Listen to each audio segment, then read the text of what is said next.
Well, here we are at the last video in the Tiger Force series.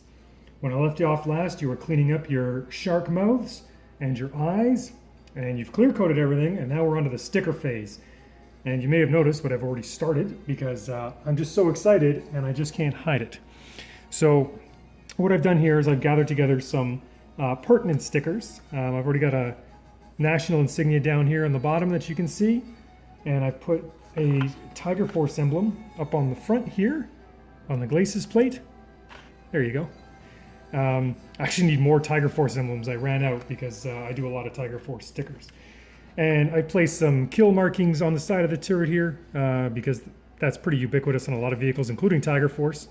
And then I made my own G.I. Joe stripe here on the back, which I'm going to replicate on the other side and show you exactly how I did that. In this case, I modified some stickers. So I have a set of G.I. Joe emblems here, and what I did is I cut off the red, white, and blue stripe off of this large G.I. Joe. And then with this set I have for the Raider assault vehicle, I'm going to take these stripes and use those as replacements. The reason why I'm doing that is because on the Mobat, as you no doubt have seen so far, is that there's splits in the side skirt armor here. And I don't like putting stickers over large gaps like that. It's a personal preference. You might notice on some vintage vehicles that that's a good place for scuzz and dirt to collect. So I'm just going to leave it blank. And in this case, it actually works out quite nicely. There's a little bit of a color gap there, but that doesn't bother me at all. If it bothers you, well, that's where you got to make your own choice. So what I did is I very carefully cut out the stripes, and now I'm going to remove the sticker from the backing. For those of you that didn't see the embedded tutorial in the previous project, all you do is roll the backing paper slightly to get the edge of the sticker exposed, and then use your X-Acto knife to prise the sticker free from the backing. I push my thumb onto the sticker, which secures it to the blade, and I remove the backing.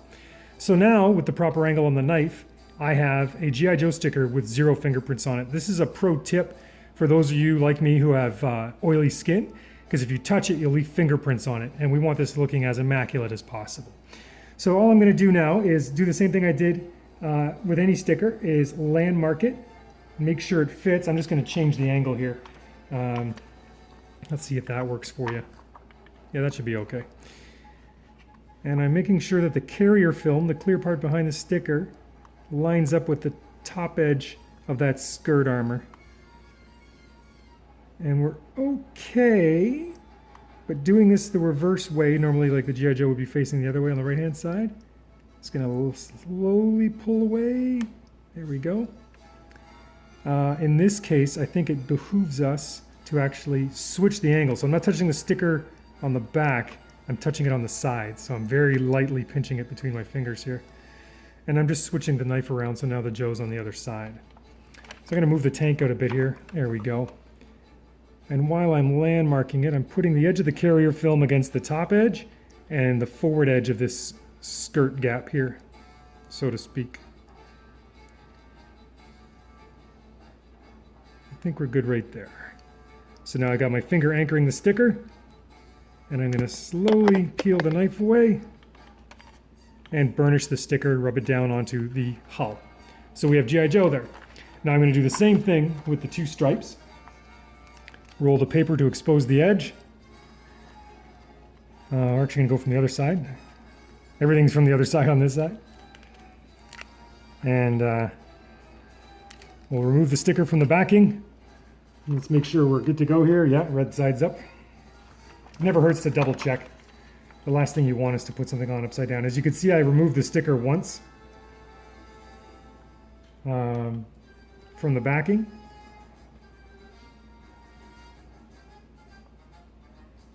I think we're good right there. So there we go. And you'll notice too on G.I. Joe stickers that the one side, like the slanted E there, then is continued by stripes. But when you have the sticker on the mirror side, it always does it backwards like this. So we're good to go. Now what I'm going to do is take the second set of stripes, and I'm going to butt it up against the edge of the stripes here. So once this, there we go. A little bit of off-screen body English. So I'm going to very carefully line these up. And the nice thing is there's no carrier film on the edge of the sticker, and the carrier film is what I call that clear part around the image itself. So once I butt this up, so there's no perceivable gap, I can go firm with the pressure.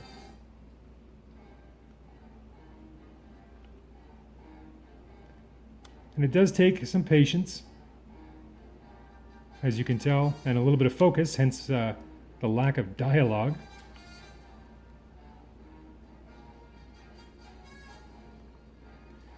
And I think we're good there. So now we have a G.I. Joe stripe on either side.